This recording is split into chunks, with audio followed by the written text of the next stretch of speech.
Homiladorlikda shamollash siz uchun qanchaga qimmatga tushishini bilganingizda meni maslahatlarimga amal qilgan bo'lardingiz. Yo'tal temperatura ko'tarilishi bu bola va sizni sog'lig'ingiz uchun zarar hisoblanadi.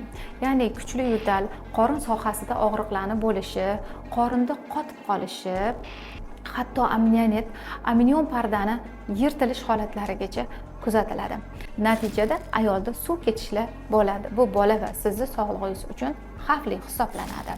Buning uchun jamoat joylarida uzoq vaqt qolmaslik, qo'l berib ko'rishmaslik, antiseptik vositalardan foydalanish, dori preparatlarini o'z vaqtida qabul qilish, va skrining tekshiruvlariga o'z vaqtida murojaat qilish, kerakli qon tahlillarini topshirish, ko'proq suyuqlik ichish, har bitta homilador o'z haqida qayg'urish, o'zini yaxshi ko'rish va 9 oy davomida homiladorlik vaqtida o'zini o'zi hurmat qilish kerak bo'ladi. Bu videoni homiladorlarga yuboring va ularga ham manfaatli bo'lsin.